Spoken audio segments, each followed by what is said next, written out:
en los traductores no la tradujeron. Pero los comentarios acerca de esto, y yo le preguntaba también al Señor, ¿qué es esto de Shelah? Y bueno, viendo comentarios y todo eso, y llegué a la conclusión que se trata, aunque como este es una melodía, es un himno, un canto judío, da a entender, más bien es un silencio reverente, meditando lo que el texto dice. Un silencio reverente, como decir cuán grande es tu nombre en toda la tierra y el universo entero, y te quedas contemplando y pensando en la grandeza infinita de Dios. Así que dice, muchos son los que dicen de mí, no hay para él salvación en Dios. Y entonces dice Shelah, contemplando la grandeza y volviendo a la confianza de Dios. Luego allí el mismo Salmo en el 3, dice, mas tú, Jehová, eres escudo alrededor de mí, mi gloria y el que levanta mi cabeza. Con mi voz clamé a Jehová, y él me respondió desde su monte santo. Y dice Shelah. Que dicen que cuando lo estaban cantando los levitas, cuando cantaban ese salmo, hacían un silencio reverente total, ni instrumentos, ni voces, a caer en silencio delante de Jehová. Dice el 5, yo me acosté y dormí, y desperté porque Jehová me sustentaba. No temeré a 10 millares de gente que pusieren sitio contra mí. Levántate, Jehová, sálvame, Dios mío, porque tú heriste a todos mis enemigos en la mejilla, los dientes de los perversos quebrantaste. La salvación es de Jehová, sobre tu pueblo sea tu bendición. Shelah. Pregunta, ¿has estado abrumado, amenazado por enemigos? ¿Te has sentido amenazado por circunstancias y situaciones adversas? Yo creo que todos hemos estado así. ¿Te has sentido desanimado por circunstancias o porque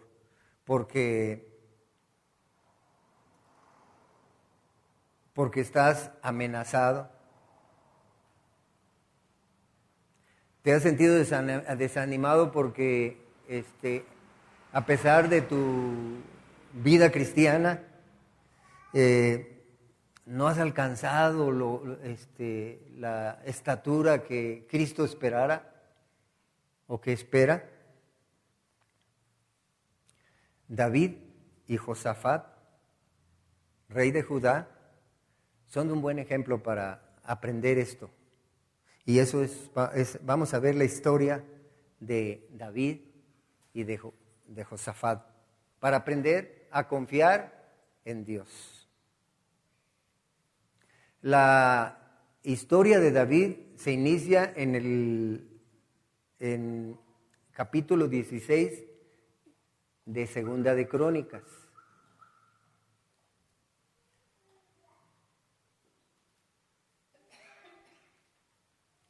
Bueno, no de Segunda de Crónicas, sino de Samuel. Pero déjeme, de Primera de Samuel, me equivoqué, de Primera de Samuel.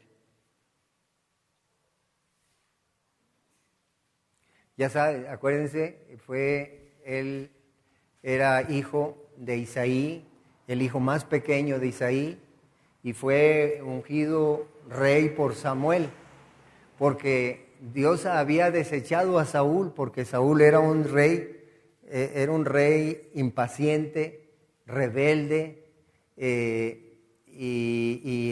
desconfiado y no esperaba en Dios, no conocía a Dios, a pesar de que fue ungido por Dios, también igual por Samuel. Pero Dios lo sustituyó por David. El pueblo de Israel, ya en este tiempo, en el que vamos a ver, ya había tenido rey, él había pedido un rey. El pueblo de Israel, antes de eso, se gobernaba por jueces y Dios directamente era el rey de ellos. Pero ellos dijeron, no, queremos tener un rey como los demás. Y entonces le dio al rey Saúl. Pero estaban en un tiempo, y aquí aparece David, estaban en un tiempo de guerra. Y aquí se inicia la historia de David como caudillo del pueblo de Israel. Y primero como caudillo y luego como rey. Estaban en guerra Israel, pero tenían un gran problema. Estaban en la línea de batalla contra los filisteos. Los filisteos eran un pueblo no muy grande, pero muy superior a ellos en población. Era un pueblo que estaba en la costa, en el mar Mediterráneo, estaba relativamente cercano a Israel, era vecino de Israel. Y levantaron los filisteos contra Israel y estaban en la línea de batalla. Y allí aparece David. Porque David todavía estaba allá con las ovejas y estaba allá con su padre, aunque ya había sido ungido rey. Y viene por mandato de su padre a visitar a sus hermanos que estaban enlistados en el ejército de Israel y estaban en la línea de batalla. Y estaban listos para la guerra, pero tenían ya 40 días allí que un paladín de los filisteos, un hombre muy grande, vamos a ver ahorita, los estaba amenazando y los atemorizaba. Allí vemos en 1 Samuel 17, para empezar a leer desde 4 para ver esta historia. Dice 17:4, 1 Samuel. Salió entonces del campamento de los filisteos un paladín, el cual se llamaba Goliat de Gat, y tenía de altura 6 codos y un palmo, es decir, 2,93 metros. Y traía un casco de bronce en su cabeza y llevaba un bote, una cota de malla, y era el peso de la cota 5,000 ciclos de bronce, es decir, 57 kilos, 500 gramos. Ya los albañiles saben cuánto pesa un costal de cemento, pues lo que pesa un costal de cemento lo traía en la cabeza. Así era de fuerte. Y pues claro, los soldados se asustaban con un animalote de ese tamaño, ¿verdad? Lo dice el 6, sobre sus piernas traía grapas de bronce, grebas de bronce y jabalina de bronce entre sus hombros. El asta de su lanza era como un rodillo de telar, y tenía el hierro de su lanza 600 ciclos de hierro, o sea, 6 kilos 900 gramos. Iba su escudero delante de él, y se paró y dio voces a los escuadrones de Israel, diciéndoles: ¿para qué os habéis puesto en orden de batalla? ¿no soy yo el filisteo y vosotros los siervos de Saúl? Escoged de entre vosotros un hombre que venga contra mí. Pues sí, aprovechado. Si él pudiera pelear conmigo y me venciere, nosotros seremos vuestros siervos. Y si yo pudiere más que él y lo venciere, vosotros seréis nuestros siervos y nos serviréis. Y añadió el filisteo, dice, hoy yo he desafiado el campamento de Israel. Dadme un hombre que pelee conmigo. Oyendo Saúl y todo Israel estas palabras del filisteo, se turbaron y tuvieron gran temor. Y aquí llega David. Ya saben, él había sido enviado nada más como mensajero del Padre a sus hermanos. Sigue diciendo allí el 17:26, el versículo 26. Entonces habló David a los que estaban junto a él, diciendo, ¿qué harán al hombre que venciere este filisteo y quitare el oprobio de Israel? Porque ¿quién es este filisteo incircunciso para que provoque a los escuadrones del Dios viviente? Y el pueblo le respondió las mismas palabras diciendo, así se hará al hombre que le venciere. Por eso fue llevado hasta el rey. Y ya en el versículo 32 del 17 dice, y dijo David a Saúl, no desmaye el corazón de ninguno a causa de él. Tu siervo irá y peleará contra este filisteo. Dijo Saúl a David, no podrás tú ir contra aquel filisteo para pelear con él, porque tú eres muchacho y él un hombre de guerra desde su juventud.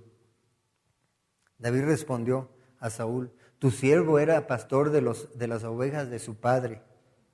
Y cuando venía un león o un oso, tomaba algún cordero de la manada, salía yo tras él y lo hería y lo libraba de su boca. Y si se levantaban contra mí, yo le echaba mano de la quijada y lo hería y lo mataba.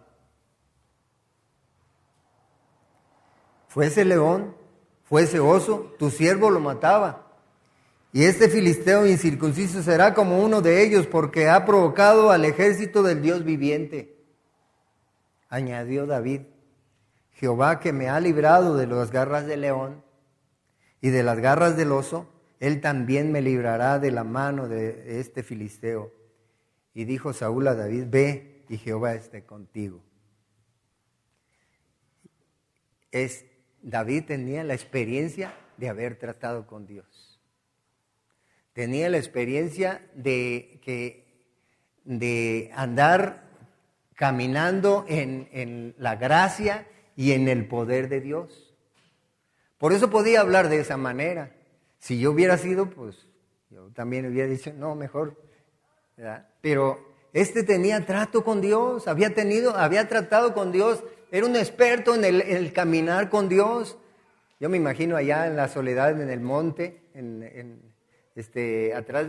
adelante de las ovejas, él caminaba en comunión con Dios. Y Dios tenía trato con él. Y él pudo ver, bueno, aquí lo dice, ver la salvación de Dios. Por eso esto era simplemente una victoria más para él. Y esa es la cosa, en la vida real, en la vida común de nosotros, no podemos superar nuestras angustias y nuestros temores si no tenemos un trato permanente con Dios. Esa es la cosa.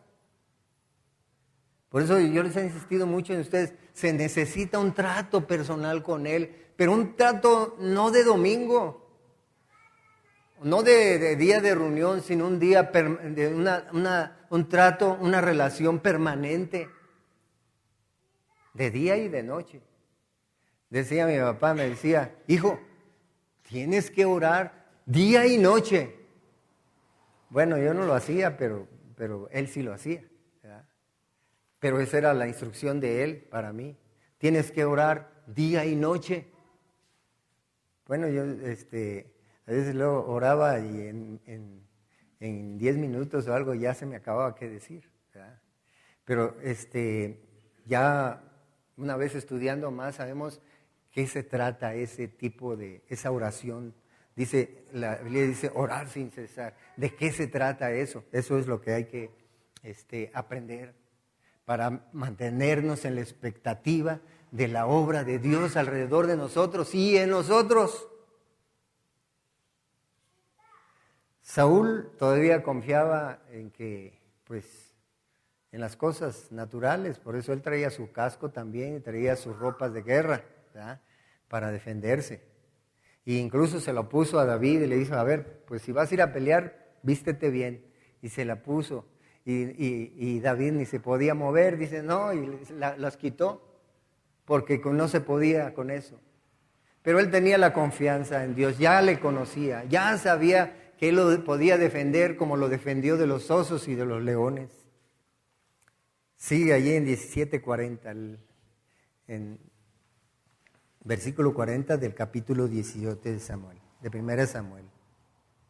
Dice, listo para ir a la guerra o para ir a enfrentar a Goliat, David dice, y tomó su cayado en su mano y escogió 5 piedras lisas del arroyo y las puso en el saco pastoril, en el zurrón que traía, y tomó su honda en su mano y se fue hacia el filisteo. Y el filisteo venía andando y acercándose a David y su escudero delante de él.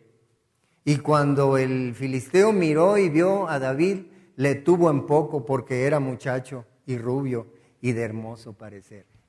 Y de hermoso parecer, dice, rubio y hermoso parecer. Pero también dice que, estamos hablando hace rato, que David era conforme al corazón de Dios. No sé por qué el Espíritu Santo hace mención de su belleza física, pero en la comunión con Dios nos da hermosura, nos da una presencia diferente. Allí es donde se ve el caminar con Dios, el andar con Él. Y aquí dice, era de hermoso parecer. ¿Por qué? Porque andaba en comunión con su Dios, ¿verdad? Entonces le tuvo un poco. Y el 43, y dijo el filisteo a David, ¿soy yo perro para que vengas a mí con palos? Y maldijo a David por sus dioses. Dijo luego el filisteo a David, ven a mí y daré tu carne a las aves del cielo y a las bestias del campo. Entonces dijo David al filisteo, tú vienes a mí con espada y lanza y jabalina, mas yo vengo a ti en el nombre de Jehová de los ejércitos, el Dios de los escuadrones de Israel, a quien tú has provocado. O sea que no iba confiando en su fuerza. Pues por lo menos debería David no se dice de una altura extraordinaria, aunque a lo mejor era fuerte y grande, pero no creo que fuera, por lo menos Goliat le debió haber llevado 1 metro de altura, y de fuerza pues ya no se diga, ¿verdad? Era un muchacho. Entonces,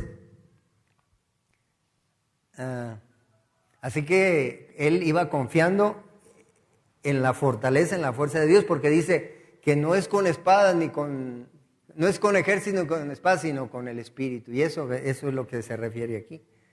Dice, ¿en cuál me quedé? ¿40 y qué? 45. Entonces dijo David al filisteo, tú vienes a mí con espada y lanza y jabalina, mas yo vengo a ti en el nombre de Jehová de los ejércitos, el Dios de los escuadrones de Israel, a quien tú has provocado. Jehová te entregará hoy en mi mano y yo te venceré y te cortaré la cabeza y daré hoy los cuerpos de los filisteos a las aves del cielo y a las bestias de la tierra, y toda la tierra sabrá que hay Dios en Israel. Cuando tú estás en dificultades y que puedes confiar en Dios y estás seguro y y vive y caminas con el rostro erguido sabiendo que con quien cuentas, los demás se dan cuenta que has confiado en Dios, que tienes un Dios como el de David.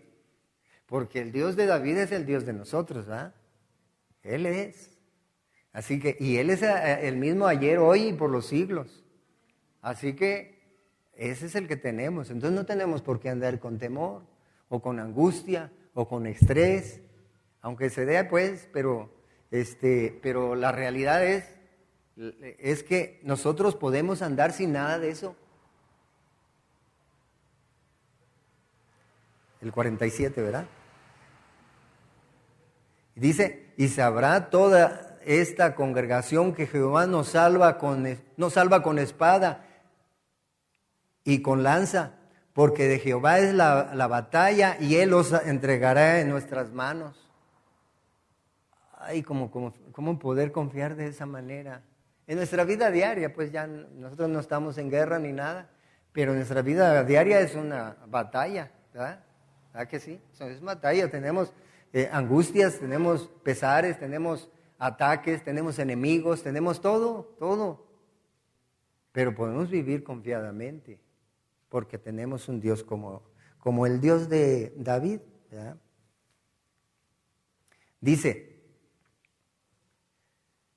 y metiendo David su mano en la bolsa, tomó de ella una piedra y la tiró con la honda y hirió al filisteo en la frente.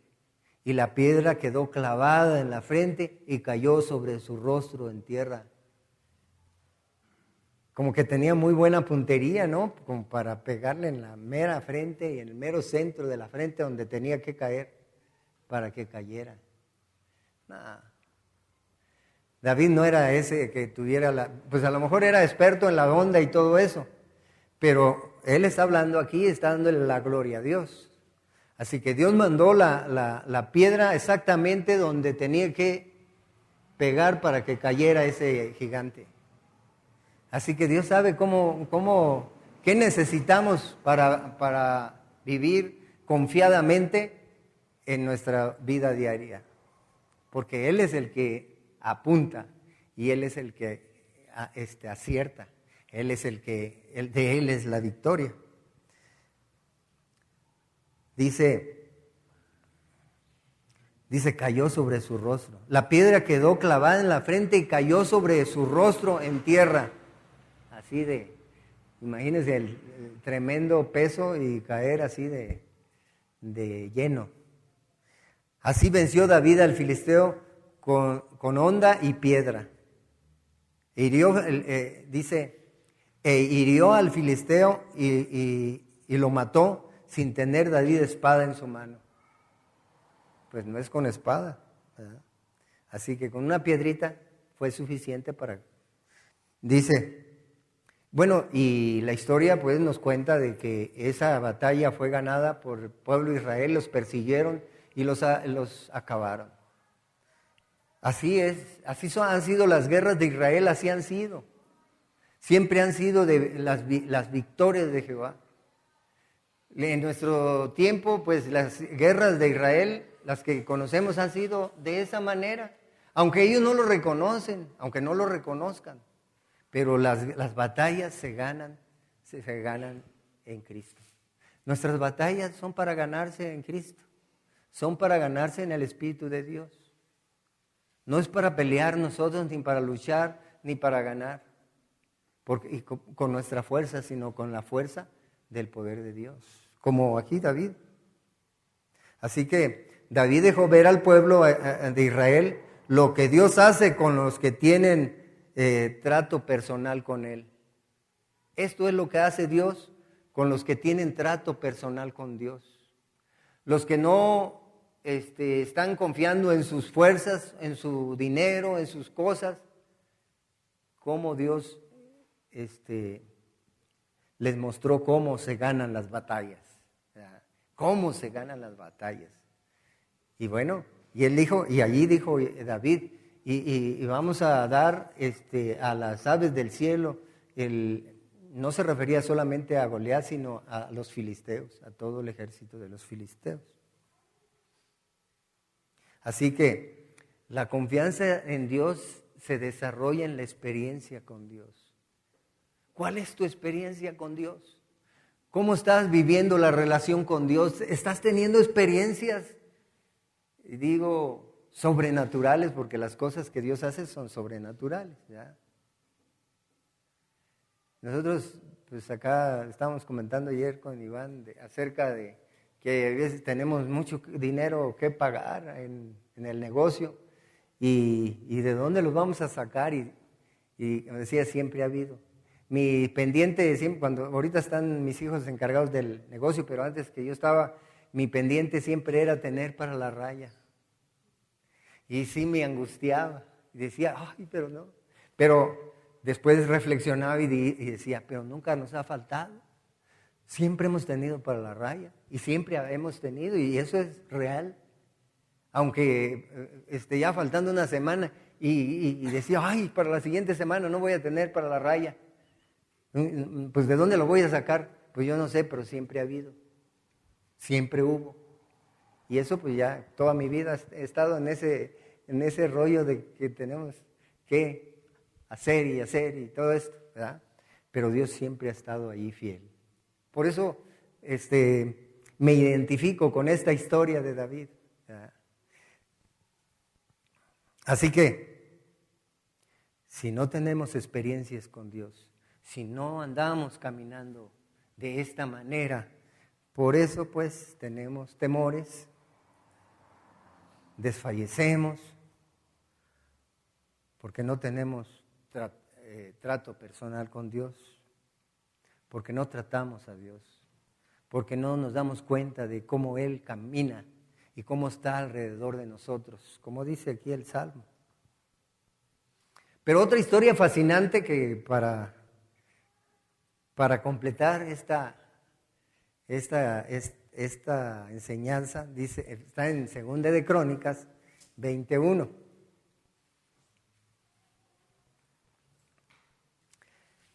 Aquí se habla de la historia de Josafat. Ya habían pasado los años, estaba reinando en ese tiempo Josafat.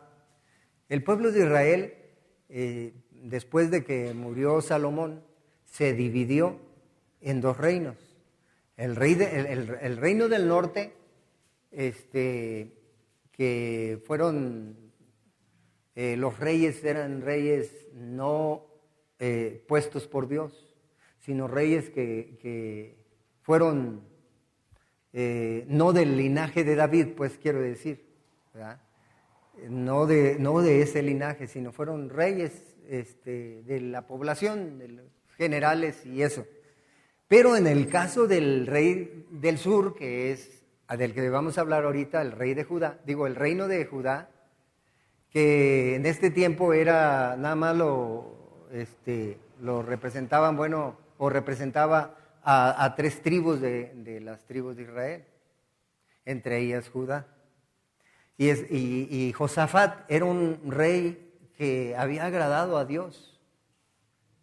Y era un hombre que conocía a Dios también. Dice ahí en 1 Crónicas 21. Segunda de Crónicas. Dice, pasadas estas cosas que pasadas, se refiere, podemos leer hacia atrás, el capítulo 19 y 18, se trata de un error que cometió Josafat, porque él emparentó con, yo no sé cómo, no dice ahí, pero seguramente se casó con alguien de la familia del rey del norte, que era Acab. Y era un rey malo y que no temía a Dios. Y entonces fue a visitarlo Josafat y allá, pues lo trataron como rey y todo, bien. Pero Acab lo invita a ir a la guerra. Y a pesar de que consultaron a Dios, ellos se empeñaron en ir a la guerra. Y Y bueno, pues la historia dice que Acab muere de parte de Dios en esa batalla. Porque él a los profetas de Jehová los encarcelaba y los maltrataba porque no le profetizaban de acuerdo a como él quería que le profetizaran. Y tenía un gran número de profetas que hablaban, sí, Señor mío, pues así va a suceder, tú vas a ser bendecido y vas a ser prosperado. Así quería que Acab que le profetizaran. Bueno, pues en este caso le profetiza el profeta de Dios, le dice, van a ser destruidos y van a ser derrotados. Pues lo metieron a la cárcel, no le hicieron caso. Así, ese era el tipo con el cual se estaba relacionando Josafat. Y Dios le reclama, ¿por qué estás haciendo amistad con este rey que no me teme? Bueno, volviendo a la lectura, dice, y luego pasan, pero sucede que van a la guerra, Acab muere con una flecha perdida, porque ya saben cómo lo hace Dios, una flecha perdida le pega donde lo mató, ¿verdad? Y por poco también Josafat porque todos querían matar al rey pensando que Josafat era Acab. Pero él clamó a Dios y todos iban a matarlo a él, pero clamó y Dios lo libró, dice la historia. Estamos ahora aquí. Por eso pasadas esas cosas, porque él se regresa a Jerusalén, y pasadas esas cosas, dice esto. Pasadas estas cosas, aconteció que los hijos de Moab y de Amón, y con ellos otros de los amonitas, vinieron contra Josafat a la guerra. Y acudieron algunos y dieron aviso a Josafat diciendo, contra ti viene una gran multitud del otro lado del mar y de Siria. Y aquí están en Hazezón Tamar, que es en Gadi. Entonces él tuvo temor y Josafat humilló su rostro para consultar a Jehová e hizo pregonar ayuno a toda Judá. Y se reunieron los de Judá para pedir socorro a Jehová. Y también de todas las ciudades de Judá vinieron a pedir ayuda a Jehová. Bueno, esa es la actitud correcta. Él había fallado, ciertamente. Pero cuando se vio amenazado, fue a la fuente correcta de ayuda. No pensó en cómo le vamos a hacer, ¿qué hago? ¿Con qué me defiendo? No. Hizo lo correcto. Fue y consultó a Jehová y le pidió ayuda. Esa es la manera correcta de cómo debemos reaccionar en circunstancias adversas o aquellas cosas que nos amenazan, cosas que en la vida están ahí. Bueno, ir a la fuente correcta de ayuda. Así que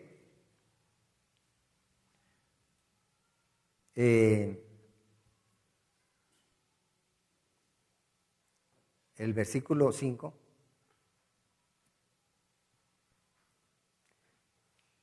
dice, entonces Josafat se puso, porque se reunió el pueblo. Entonces Josafat se puso en pie en la asamblea de Judá y de Jerusalén, en la casa de Jehová, delante del atrio nuevo. Y dijo, Jehová, Dios de nuestros padres, se acordó que tenía un Dios, el Dios de sus padres. ¿No eres tú Dios en los cielos y tienes dominio sobre todos los reinos de las naciones? ¿No está en tu mano la fuerza y poder que no hay quien te resista? Dios nuestro, por así decir, Dios mío, ¿verdad? Dios mío, así le podemos decir, Dios mío, ayúdame, ¿verdad? Y luego dice, ¿no echaste tú los moradores de esta tierra delante de tu pueblo Israel y le diste a la descendencia de Abraham tu amigo para siempre? Y ellos han habitado en ella y te ha edificado en ella santuario a tu nombre, diciendo, si mal viniere sobre nosotros o espada de de castigo o pestilencia o hambre, nos presentaremos delante de esta casa y delante de ti, porque tu nombre está en esta casa. Y a causa de nuestras tribulaciones clamamos a ti, y tú nos oirás y salvarás. Bueno, ya tenía la experiencia de haber sido librado de la muerte en la guerra. Porque dice textualmente allá en la historia de que clamó a Dios y Dios le libró. Por eso es que estaba con vida aquí. Ahora pues, he aquí los hijos de Amón y de Moab y los del monte de Seir, y cuya tierra no quisiste que pasase Israel cuando venía de la tierra de Egipto, sino que se apartase de ellos y no los destruyese. He aquí ellos nos dan el pago viniendo a arrojarnos de la heredad que tú nos diste en posesión. Oh Dios nuestro, ¿no los juzgarás tú? Porque nosotros no hay fuerza contra tan grande multitud que viene contra nosotros. No sabemos qué hacer y a ti volvemos nuestros ojos. En una etapa de mi vida que me vi amenazado porque tuve quiebras y cosas así al punto de ceros, yo decía, no, tengo que poder, si esto lo levanté en tanto tiempo voy a volverlo a levantar así, y tengo que hacer esto, y tengo que pedir acá, tengo que hacer esto y tengo que hacer lo otro. Y mientras estaba pataleando, y cada vez iba más y más y más. Hasta que un día le dije, Señor, si tú no haces por mí, estoy acabado. Y esa es la situación, porque dice él, porque nosotros no tenemos fuerza. Y esa es la realidad de cada uno de nosotros, o a menos que nomás sea yo, pero esa es la realidad en cada uno de nosotros, que no tenemos fuerza con las adversidades, porque el poder solo viene de Dios. Josafat nos hace notar que tenía conocimiento de Dios aquí con su oración. Conocía su historia, de cómo Dios los había librado de Egipto y también cómo Dios los había instalado ahí. Él personalmente pues había sido librado de la muerte. Y así que ya en Segunda de Crónicas 20:13 dice, y toda Judá estaba en pie delante de Jehová, con sus niños y sus mujeres y sus hijos. Creo que para Dios es muy grato ver esta escena. Bueno, a mí se me hace también hermoso ver al pueblo, a los hombres allí con sus mujeres y sus hijos. Imagínense para Dios. Y estaba allí Jaasiel, hijo de Zacarías, hijo de Benaía, hijo de Jahiel, hijo de Matanías, levita de los hijos de Asaf, sobre el cual vino el Espíritu de Jehová en medio de la reunión. Asaf era el encargado del culto de David, en el tiempo de David, en el reinado de David. Dice, y dijo, oíd Judá todo, y vosotros moradores de Jerusalén, y tú rey de Josafat, Jehová os dice así, no temáis ni os amedrentéis delante de esta multitud tan grande, porque no es vuestra guerra, sino de Dios. Es decir, que las guerras, las batallas nuestras son las de Él. ¿Verdad? No son las de nuestras, son las de Dios. Y yo tengo esa experiencia personal. En esta semana le comentaba a mi esposa. Oye, mis enemigos, gente que me ha causado, o me quiso causar mal, o que me ofendió, y que todo eso, ¿dónde están? Están muertos. Porque las peleas, las batallas, los enemigos de nosotros son los enemigos de Dios. Y esto es lo que está sucediendo aquí. Dice, mañana descenderéis contra ellos, he aquí que ellos subirán por la cuesta de Cis, y los hallaréis junto al arroyo antes del desierto de Jeruel. No habrá para qué peleéis vosotros en este caso. Paraos, estad quietos y ved la salvación de Jehová con vosotros. Oh Judá y Jerusalén, no temáis ni desmayéis. Salid mañana contra ellos porque Jehová está con vosotros. Entonces Josafat se inclinó a rostro a tierra, y asimismo todo Judá y los moradores de Jerusalén, y se postraron delante de Jehová en adoración a Jehová. Seguramente no adoramos porque no vemos estas cosas, porque no tenemos un trato personal con Dios permanente, continuo. No estamos a la expectativa de lo que Dios está haciendo a nuestro alrededor. No vemos cómo nos resuelve la vida, no vemos cómo nos da para comer, ni cómo nos sana de nuestras enfermedades, qué hay alrededor, no lo vemos, por eso no adoramos, por eso le damos poca importancia a la adoración. Pero aquí este hombre y este pueblo, ¿qué vieron? Cuando recibieron la palabra de Dios, ¿qué hicieron? Se postraron, se adoraron a Jehová. Esta es una buena ocasión para adorarle, cuando somos levantados. Pero eso tiene que suceder en toda la vida, permanentemente.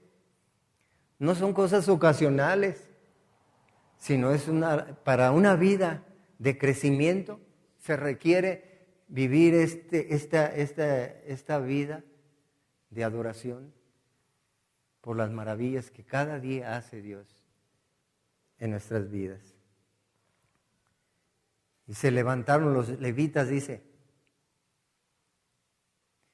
en el 19, y se levantaron los levitas de los hijos de Coat y de los hijos de Coré para alabar a Jehová, el Dios de Israel, con fuerte y alta voz.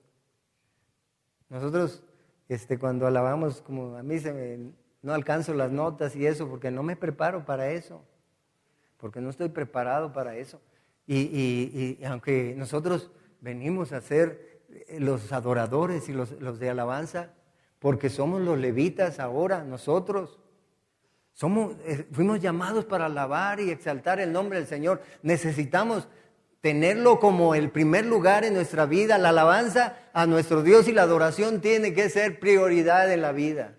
No puede ser secundario o cuando tengo tiempo porque hoy tengo ganas. Eso tiene que ser en la vida. No puede ser una cosa secundaria. Se trata del Creador del cielo y de la tierra, nuestro Creador.